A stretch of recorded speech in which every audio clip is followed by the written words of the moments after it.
Hey guys, welcome back to our channel. Yes, you heard me right. Without you, there is no me.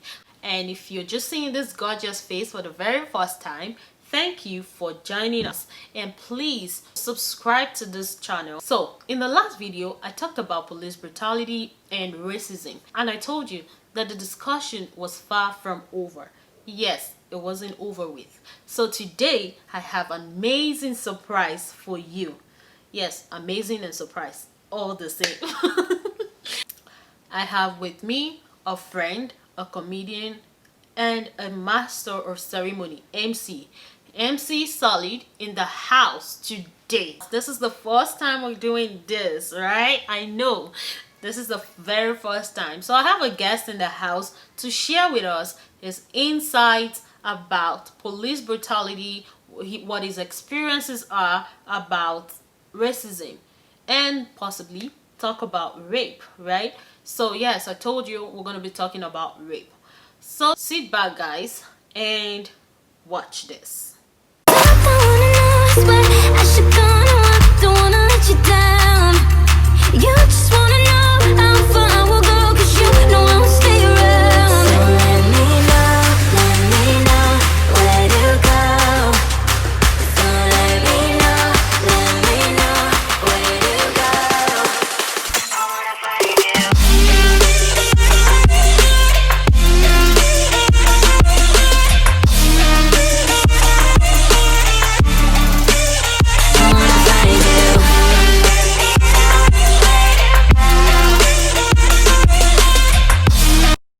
Welcome back guys, and here with me is our guest today. You're about to see his face, so please don't fast forward, don't move it forward, just stay with me, stick with me, and watch this to the end. I love you.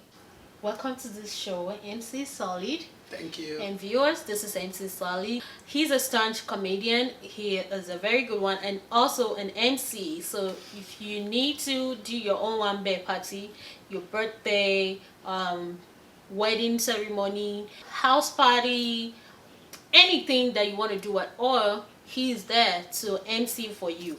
And he's going to do a wonderful job. Okay, trust me, he's going to do a very good job for you. Thank you. Don't worry, he travels, he can go anywhere. Even if he's in Nigeria, he can come over. Don't worry, you just have to pay for his flight ticket.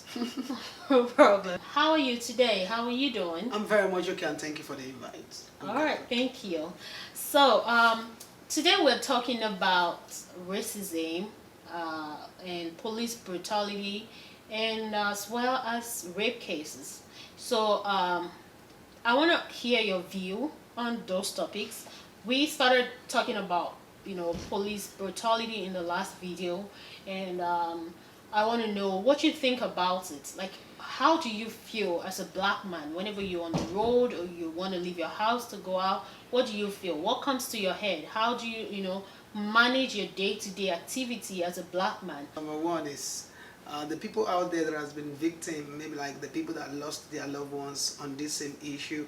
The first thing I would say is I feel your pains, and the only thing I would say is just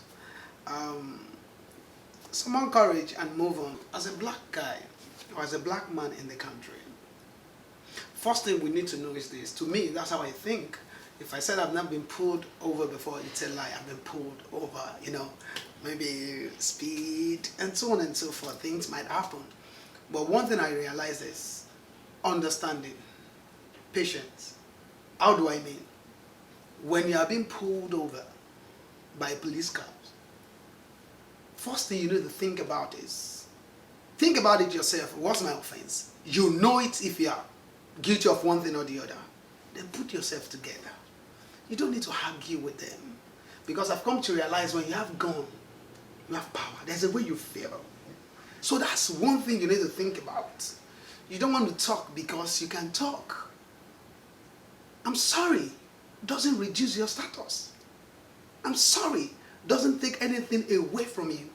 I'm sorry doesn't say you are less. No, it shows a sign of maturity and understanding. And I'm sorry doesn't withdraw money from your account.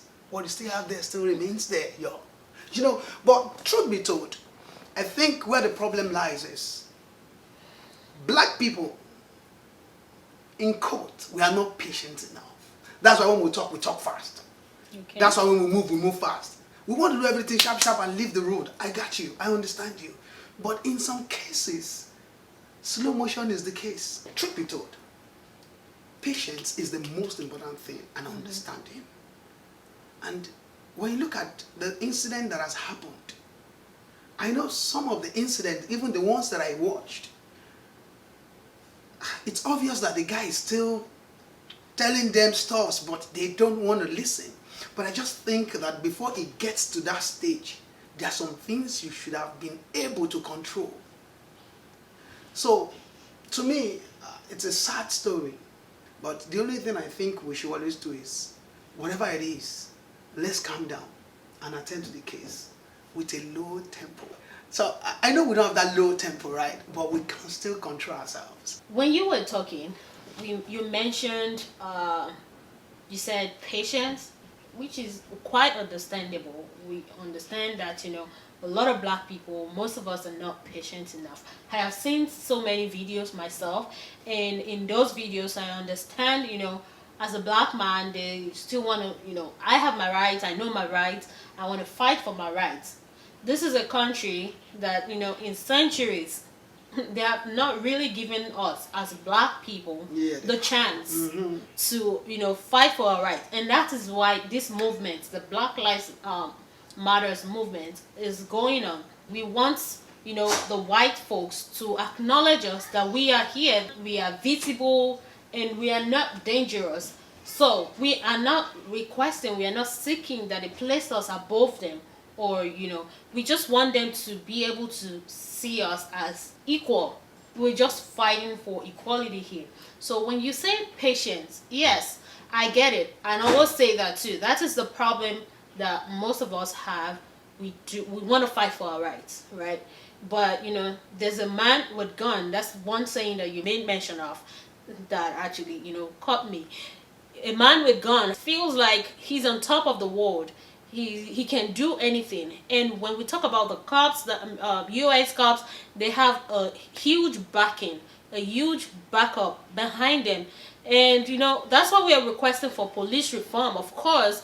But this change will happen, but it's going to be a gradual process. Now they're taking up police reform, but their reform is not even a complete reform At all. So they're having reservation even with the reform, which is not what we want. Okay, the reform they're still doing right now is still giving the police power to actually just murder people, because this is not them doing their job. This is them murdering people. This is them killing blacks. So we want a total reform that is not going to go into full effect from now. It's a gradual process. It's a change that is going to occur gradually. So before that time, I guess, is why Solid is saying that we should have patience when we are being stopped on the road. Talk to them calmly. I believe that these people are not animals. I believe they are not, I mean, most of them, some of them might just decide to go out there and I'm going to bring down a black man today. Of course, I know there are some animals in uniform. There are animals among them, I must say, but I am saying that most of them are not animals. So how about we also talk to them in calm voices and calm ourselves down. Have seen videos. How about we think about us going home safely? From an African man, I told you before in the last video, the Africans, we fear our policemen. We fear them because when you see them, they act like gods. Yeah, because I'm sorry to break you, because let me be honest with you. When we're talking about African policemen, there's one thing they call accidental discharge. That's what they would say happened. It was accidentally. I guess that's what they do here too. There's nothing you're going to do to it. I've been pulled over, as I said earlier, several times. But your manner of approach determines also what matters. happened. Yeah. When this guy pulled me over. But that's not the case with Judge Floyd. That's not the case with him though. Because now, I saw the video, he was calm from beginning to the end. That was what I said, that I saw his own, that I said, man, it's different. Same as Breonna Taylor. Breonna Taylor was in her house sleeping. But I guess, again, Breonna Taylor boyfriend came out with a gun as well. You know, there's a provoke, but then that's somebody sleeping at night. If I have a gun and somebody's knocking without uniform, you come into my door, I'll probably pull out a gun too. So you, all those things, I get the two sides. Yeah, I understand you. I understand you very well, quite well. Trust me, I understand you. But I still stand on my ground saying that we need understanding. And I'm sorry, can I say this word, common sense? We need it. And I'll tell you why I said so. I had a storyline of a guy that just came into America. Few months into the country. For visit? For or? visit. Oh, okay. So I don't know what he came in to do, maybe, Okay. you know, but he does not have a paper. And, you know, I mean, he doesn't have documentation. documentation at all. And he went out with the people protecting. Oh, jeez. And they were throwing stone at the police officers. He was part of the people picking stone, throwing at the police officers. And he got caught. Now, talk to me. Does it really make sense? He's I'm definitely going back home. I said, fighting for your rights. It's better to fight for your right at the right place. At the right place. But where's the right place though? Hey, come on. Police can pull you over. Maybe, look, let's be honest to ourselves. Before they could say they want to put an handcuff into your hand, there must be something wrong. They can't just pull you over and say, your hand to the back, handcuff. It's not possible. A friend of mine that just came from Africa, he was driving here. In my country, when police officers say, park, you park. They don't blow. They will tell you, park, you park. You get down of the car to go and meet them. But here, reverse is the case. But it's a friend of mine. He doesn't know that reverse was the case. And they were blowing the light. The guy was just going. They were blowing. The guy was just going. Because in Africa, when they're blowing their siren light, that means you need to just it means they just leave the world because them they're go. either going in a hurry to some places or just want to avoid traffic. Yeah. Until they started using their megaphone to talk. Blah, blah, blah, blah. Pull over, pull over. The guy said, oh, they're really talking to us. And the guy pulled over. And he told his friends, go and ask them where they are asking us to stop. When they open, they say, stop! Don't move! They brought out guns because they believe that he stepped out for a reason. But in our country, it's not like that. So understanding is the most important thing. What you don't know, ask. We learn to get better.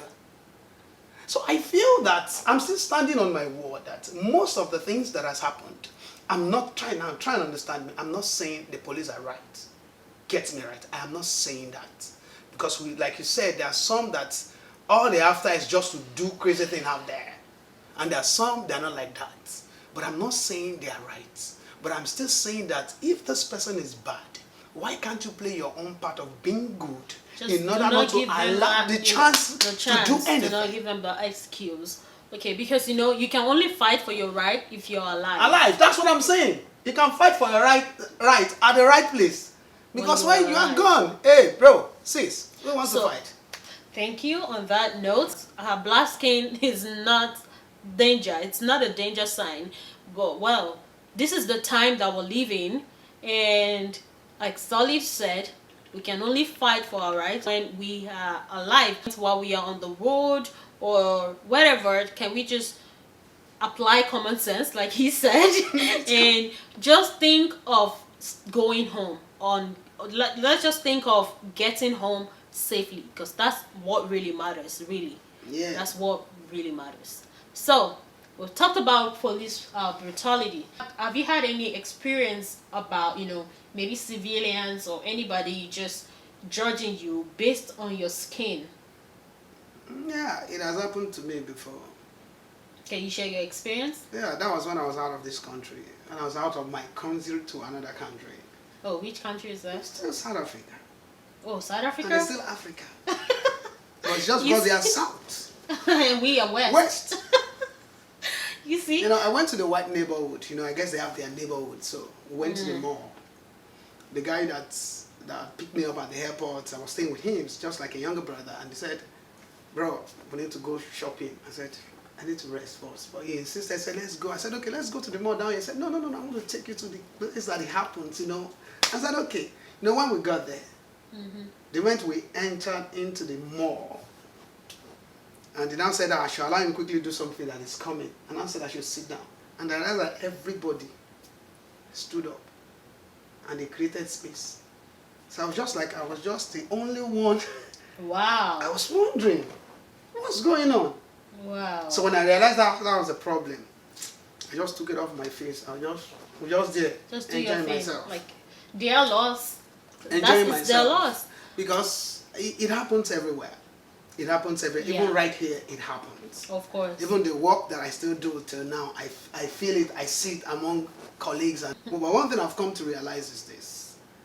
What we have, I can say without boldness, they don't have it. The knowledge that we have, they don't have it.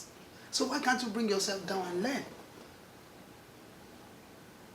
The truth is, when it happens to you, don't let that get you down. Let that push you more and they do better than they expect. And then you will see they fall in line to you. Because where I work, most of the people I work with are white. I'm the only black guy. Most times I attend meetings with them, you know, when they talk. So they saw my productivity. They saw my delivery. They saw things that changed when I joined the company. They had no choice. Now they ask me questions. Now they want me to advise them on this. Why? Is because if I had allowed that to weigh me down, I wouldn't have been able to prove to them. Walking in their shadows. Yeah, I won't be able to prove to them that I got this, I can do this. So it happens everywhere. Alright, so that is it about racism. Our black skin is actually grace to us. Really. We just need to say it. We just have to keep working on ourselves and keep improving ourselves no matter what. And in my last video I mentioned something. I said, can we just start seeing ourselves as human beings? Because that's where we really need to start from. Hey guys, I hope you were able to learn one or two things from our guest, MC Solid. But I promise that I'm coming back with MC Solid, of course, to talk about the rape issues going on in Africa and in all part of the world. We just want to hear from his own perspective, what he thinks is going on in the mind of men. Why do they think that they have control over women's body? Of course, I know that some men have been abused, they've been sexually harassed as well. We're going to talk about that when he comes back.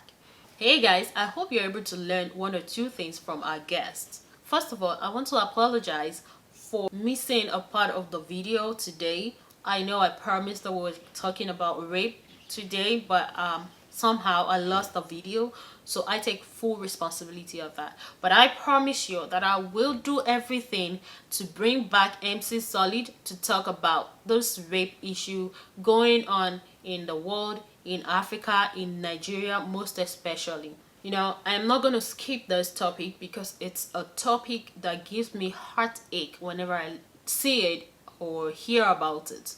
It does really affect me.